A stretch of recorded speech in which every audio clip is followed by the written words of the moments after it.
मोहम्मद दुनिया में organise crime का जन्मदाता है। वो बलात्कारी था, गुंडा था, डकैत था, औरतों का सौदागर था और वही का मंदिर को तोड़ने वाला था। क्राइम के दाता तुम हो, तुम्हारी जुबान ही। सत्ता हासिल करने के लिए अगर औरतों का बलात्कार करना हो तो वो जायज़ है। ये सावरकर ने अपनी किताब में लिखा है और कहा कि शिवाजी बर्दाश्त नहीं करेंगे और हमारी डिमांड है कि जल्द से जल्द उस पर सख्त से सख्त कार्रवाई की जाए और हो सके तो उसे फांसी की सजा दी जाए। नमस्कार आदाब, मैं रज़ा अंसारी। नरसिंहानंद का जो बयान है प्रॉफिट मोहम्मद के खिलाफ, मुझे लगता है सिर्फ मुसलमान नहीं, देश का कोई भी व्यक्ति उस बयान की को सपोर्ट नहीं कर सकता। जिस तरह से प्रॉफिट मोहम्मद के ऊपर लगातार बदज़बानियाँ की गई या प्रॉफिट मोहम्मद के खिलाफ गंदे भाषाओं का प्रयोग किया गया, तो उस पर मेरे साथ वली रहमानी है, सोशल एक्टिविस्ट है और अपने बेबाक बयान के लिए जाने जाते हैं। तो वली, जिस तरह से नरसिंहानंद ने प्रॉफिट मोहम्मद के खिलाफ बदज़बानी की, ये सिलसिला कब तक चलेगा? कब तक मुसलमानों के बिलीफ के साथ खिलवाड़ होता रहेगा? देखिए, बहुत बहुत शुक्रिया आपने ये सवाल मुझसे पूछा और आपने मेरा इंटरव्यू लेने के लिए आप यहाँ तक आए हैं और बहुत खुशी हुई मुझे इस बात को लेकर। अब देखिए, ये है ऐसा है कि मेरे दोस्तों ने मुझे बताया कि नरसिंहानंद सरस्वती ने नबी सल्लल्लाहु अलैहि वसल्लम के शान में गुस्ताखी की है और उन्होंने कई सारे बयानात दिए हैं। मेरे दोस्तों ने मुझे लिंक भेजा कि लिंक पे जाकर वीडियो देखो। कई दोस्तों ने वीडियो डाउनलोड करके मुझे भेज दिया कि देखो और इसका जवाब दो वली, हमें कुछ करना है। मेरी हिम्मत नहीं हो रही थी देखने के लिए, पर मैं जब ये वीडियो खोला तो पूरी वीडियो देख नहीं पाया। जब जिस तरह के वो बयान कर रहे थे ये लोग और ये नापाक, ये गंदे लोग जिस तरह नबी सल्लल्लाहु अलैहि वसल्लम के बारे में बयान दे रहे थे, मेरी हिम्मत नहीं हुई कि मैं पूरी वीडियो देख सकूं। एक दो दिन मुझे लग गया कि मैं पूरी वीडियो देख पाऊँ, पहली बात तो ये है।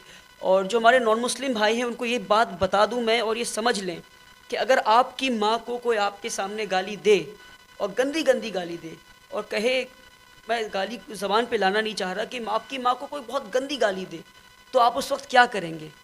क्या आप अपने आप को बर्दाश्त कर पाएंगे? क्या आप अपने आप को कंट्रोल कर पाएंगे? नहीं कर पाएंगे। तो हर एक मुसलमान जो इस दुनिया पर, इस ज़मीन पर है, उसके लिए यह कानून है कि वो इंसान, वो मुसलमान अपने माँ बाप से ज़्यादा, अपने बच्चों से ज़्यादा, भाई बहन से ज़्यादा, सारे जानने वालों से ज़्यादा अपनी ज़िंदगी में किसी से मोहब्बत करता है शिद्दत वाली, तो वो कोई और नहीं बल्कि मोहम्मद सल्लल्लाहु अलैहि वसल्लम, प्रॉफिट मोहम्मद हैं। तो जो इंसान माँ बाप की गाली नहीं बर्दाश्त कर सकता और मुसलमान माँ बाप से ज़्यादा, भाई बहन से ज़्यादा प्रॉफिट मोहम्मद से मोहब्बत करता है, तो वो नबी की शान में गुस्ताखी और गाली कैसे बर्दाश्त कर सकता है? अब आप देखें, मैं किस तरह बयान करूं कि मैं किस तरह, कितनी मुश्किल के साथ ये पूरी वीडियो देख पाया। और एक वीडियो नहीं बल्कि तीन वीडियोज़ हैं इनके, जहाँ नबी की शान में गुस्ताखी कर रहे हैं और कई सारी गंदी गंदी बातें कही। उनमें से एक गंदी बात उन्होंने ये कही कि मैं ज़बान में लाना नहीं चाह रहा हूँ, पर मैं चाह रहा हूँ कि लोग समझें। उन्होंने ये कहा कि नबी सल्लल्लाहु अलैहि वसल्लम औरतों के सौदागर थे। नऊज़ुबिल्लाह। जब मैं ये कह रहा हूँ, मैं अल्लाह से दुआ है कि मैं कहते हुए मर जाता, काश मैं, मेरी अल्लाह रूह निकाल लेते मेरे जिस्म में से। पर ये लोगों को बताना ज़रूरी है कि ये कैसी बात है। आप बलात्कार, आप रेपिस्ट, ऐसे शब्द इस्तेमाल कर रहे हैं हमारे नबी के बारे में। ये क्या देश आ गया? आज हम किस देश में रह रहे हैं? मुसलमान कहता है कि कानून बचा लेगा, संविधान बचा लेगा हमें, ऐसा मैं भी कहता था। सेक्शन 295A, 153A IPC का ये कहता है कि किसी भी मज़हब के बारे में आप बुरा भला बोले तो आपको जेल जाना है, आपको पुलिस उठाकर ले जाएगी। कोर्ट जो है सुओ मोटो कॉग्निजेंस लेना चाहिए।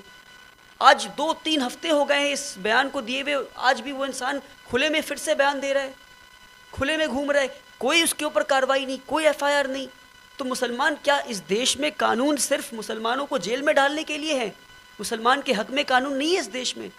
कैसी बातें कर रहे हैं? नबी कह रहे औरतों का सौदागर, कह रहे इनका एजेंडा है लव जिहाद, इनका एजेंडा है कि हिंदुस्तान के हिंदू औरतों को अपना रखेल बनाना।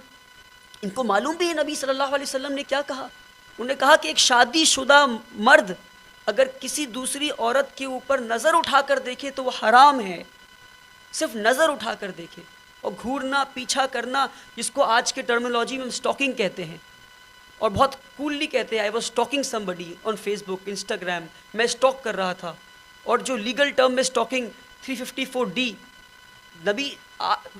हमारे इंडियन पीनल कोड में 354D स्टॉकिंग 2013 में ऐड हुआ। हमारे नबी प्रॉफिट मोहम्मद ने 1400 साल पहले कहा स्टॉकिंग इज़ हराम, ये शादीशुदा मर्द के लिए। और जो नौजवान लड़का है जिसकी शादी नहीं हुई, नबी ने कहा कि अगर वो जिना करता है, अगर वो शादी से पहले इंटरकोर्स करता है, सेक्सुअल इंटरकोर्स, तो उसको 80 कोड़े पड़ने चाहिए। 80 छड़ी नहीं, 80 डंडे नहीं, 80 कोड़े पड़ने चाहिए। नबी ने ये कहा।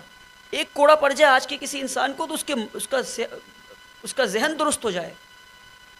तो क्या वो नबी जिसने कहा कि आप शादी से पहले जिना नहीं कर सकते, सेक्सुअल इंटरकोर्स नहीं कर सकते, शादी में रहकर सेक्सुअल इंटरकोर्स नहीं कर सकते, वो हराम है, उसके 80 कोड़े सज़ा है, क्या वो नबी रेप करने को कभी जस्टिफाई कर सकते हैं? क्या वो नबी लव जिहाद का एजेंडा चला सकते हैं? नाउज़ुबिल्लाह।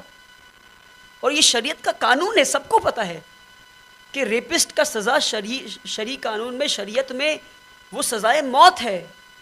और रेप चाहे मुस्लिम का हो या नॉन मुस्लिम औरत का अगर आपने रेप किया, बलात्कार किया तो सज़ाए मौत है। ये नबी का कानून है, ये प्रॉफिट मोहम्मद का कानून है। और ये कौन सी इस्लाम पढ़े? ये अपने मज़हब को नहीं पढ़े, इस्लाम की बात कर रहे हैं ये लोग।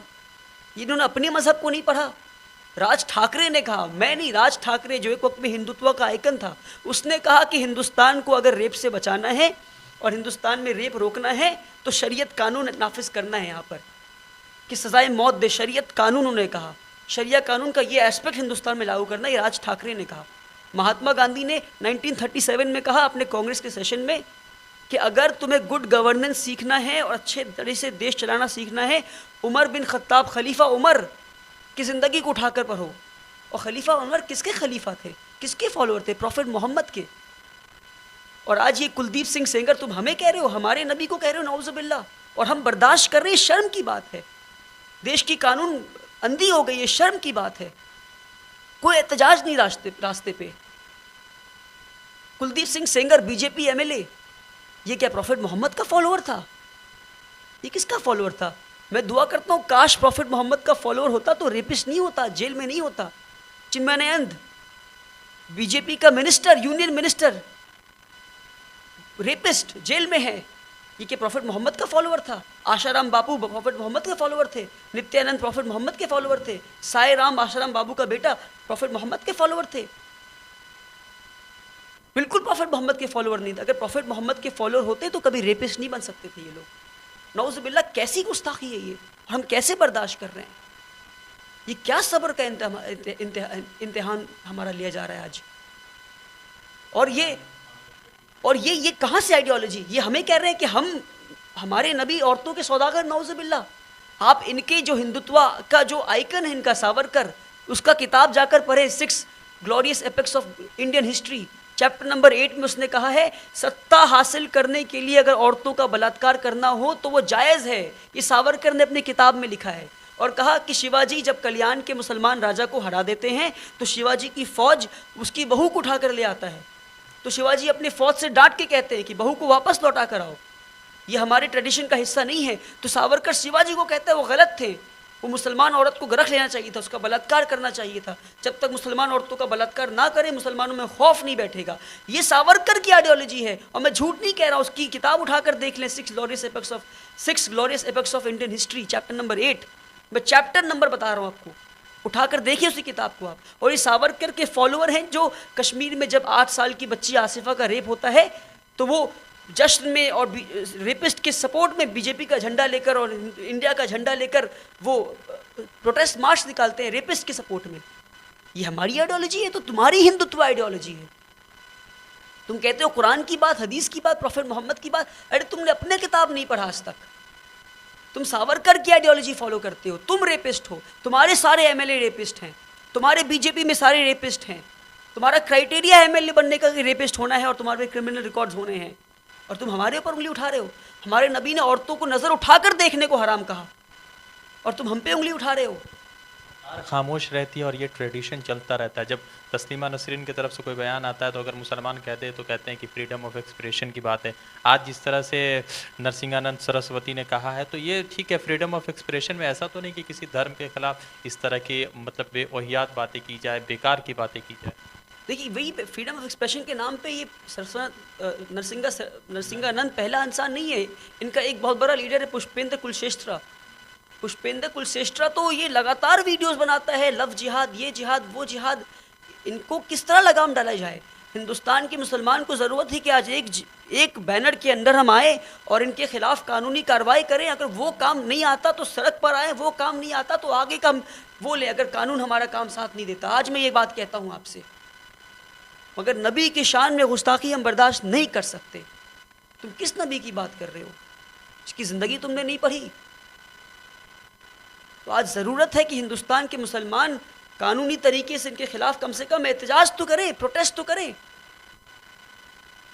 अब प्रोटेस्ट भी नहीं कर रहे हम, FIR भी नहीं कर रहे हम, कानून काम नहीं आए तो उसके बाद हम अगला स्टेप लिया जाए। इस तरह से कहा कि भाई इस पर बयान होना चाहिए, तो उल्टा अमानतुल्लाह के खिलाफ FIR रजिस्टर्ड होता है, मगर नरसिंहानंद वही मैं कह रहा हूँ, आज क्या हमारा कानून है, ये हमारी एक अलार्मिंग वो है, वक्त है। हमारे हिंदू भाई समझे, कर आज एक मुसलमान आप नरसिंहानंद सरस्वती का स्टेटमेंट उठाएं और हू बहू कॉपी कर दें और उसमें से प्रॉफिट मोहम्मद वर्ड के बजाय राम या कृष्णा या किसी हिंदू गॉड का नाम रिप्लेस कर दे, तो आज देखे क्या होता देश में। आज आग लग गई होती कहीं पर, पूरे देश भर में प्रोटेस्ट हो रहा होता, मुसलमानों का कत्लो आम हो रहा होता, वो इंसान अब तक फांसी पे चढ़ गया होता। पर क्योंकि वहाँ पे कृष्णा या राम का नाम नहीं, प्रॉफिट मोहम्मद का नाम है, इसलिए नरसिंहानंद सरस्वती पे नहीं बल्कि जो प्रोटेस्ट कर रहा है उस पर FIR हो रहा है। तो आज वो वक्त ना आ जाए कि मुसलमान देश के संविधान पे से और IPC पे से अपना भरोसा खो दे। लिबरल पता नहीं कहाँ गायब हो जाते हैं, ये सो कॉल्ड लिबरल कहाँ गायब हो जाते हैं, और कम्युनिस्ट, लेफ्टिस्ट और मार्क्सिस्ट ये कहाँ गायब हो जाते हैं मुझे पता नहीं। और इन पे जो भरोसा कर रखा था हमने, ये यहाँ पे एक्सपोज हो जाते हैं ये लोग कि अगर इनके मार्क्स के खिलाफ आप बात कर दो तो ये जो है एकदम गर्म हो जाते हैं। प्रॉफिट मोहम्मद के खिलाफ आप बात कर दें तो फिर कहते हैं freedom of speech, freedom of expression. Freedom of speech नहीं है। फ्रीडम ऑफ स्पीच कब है, फ्रीडम ऑफ एक्सप्रेशन कब है? जब किसी पे जुल्म हो रहा हो, उस जुल्म को रोकने के लिए आवाज़ उठाते हैं, वो फ्रीडम ऑफ स्पीच है। किसी को जलील करने के लिए आप बात कर रहे हैं, वो फ्रीडम ऑफ स्पीच नहीं है। किसी का हक दिलाने के लिए आप बात कर रहे हैं, वो फ्रीडम ऑफ स्पीच है। किसी के नबी को, किसी के दिल को ठेस पहुंचाने के लिए बात कर रहे हैं, वो फ्रीडम ऑफ स्पीच नहीं है, वो एक्सप्लॉयटेशन ऑफ स्पीच है। और एक्सप्लॉयटेशन ऑफ स्पीच को हम बर्दाश्त नहीं करेंगे, गुस्ताखे रसूल को हम बर्दाश्त नहीं करेंगे। और हमारी डिमांड है कि जल्द से जल्द उस पर सख्त से सख्त कार्रवाई की जाए और हो सके तो उसे फांसी की सज़ा दी जाए। अगर नहीं दिया जाता तो मैं ये कहता हूँ कि हिंदुस्तान के मुसलमानों का पेशेंस टेस्ट ना करें आप। ये वो लोग हैं जो देश को आज़ाद कराने के लिए अपनी जानें कुर्बान कर दी, तो क्या नबी के लिए अपनी जान कुर्बान नहीं कर सकते ये लोग? उम्मीद करते हैं मेरी बात मेरी नॉन मुस्लिम भाई और मुसलमान भाई तक पहुंची होगी, उन्हें समझ में आया होगा कि ऐसे लोगों का इलाज करना ज़रूरी है। और आप एक और छोटा एग्जाम्पल कि आज ये मुसलमान के पीछे आ रहे हैं। अभी 3 दिन पहले का न्यूज़ है कि दिल्ली में साईं बाबा का मंदिर तोड़ दिया। साईं बाबा के मंदिर में घुसकर साईं बाबा का आइडल तोड़ दिया। साईं बाबा भी तो हिंदू अपना आस्था मानते हैं उनमें। ये कहते साईं बाबा मुसलमान थे और ये न्यूज़ है, साईं बाबा मुसलमान थे, जिहादी बोलकर उनका आइडल तोड़ दिया इन्होंने। तो ये किसी के नहीं हैं, ये एक ट्रेंड चल रहा है।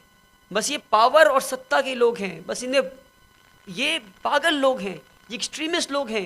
ये ना हिंदू हैं, ये सावरकर की आइडियोलॉजी फॉलोअर है, ये हिटलर की आइडियोलॉजी के फॉलोअर्स हैं। आज साईं बाबा, कल सिख, कल क्रिश्चियन, जूस, सबके पीछे आएंगे ये लोग अगर इनका इलाज नहीं किया गया। तो लगातार जिस तरह से नरसिंहानंद सरस्वती के बयान से जिस तरह से मुसलमानों के अंदर एक जो है आप कह सकते हैं गुस्सा है, और गुस्सा होना वाजिब बनता है, क्योंकि आप किसी के धार्मिक चीज़ों को लेकर, किसी को बिलीफ को लेकर और प्रॉफिट के लेकर जिस तरह से बयानबाजी करते हैं, तो कोई भी व्यक्ति होता, अगर कोई मुसलमान किसी हिंदू के खिलाफ किया होता तब भी यही होता। मगर अभी सारे लिबरल सो रहे हैं, सारे लिबरल जो है अभी सोने की बात कर रहे हैं, फ्रीडम ऑफ एक्सप्रेशन की बात करते हैं। अब सवाल ये उठता है कि कानून को चाहिए कि ज़्यादा से ज़्यादा जल्दी से जल्दी इस पर जो है कोई कठोर कार्रवाई करे, ताकि इस तरह के लोग जो कॉम्युनल हार्मोनी को ब्रेकअप कर रहे हैं, जो तोड़ रहे हैं, उनके खिलाफ कार्रवाई हो सके। जुड़ते दूसरे अपडेट के साथ, धन्यवाद।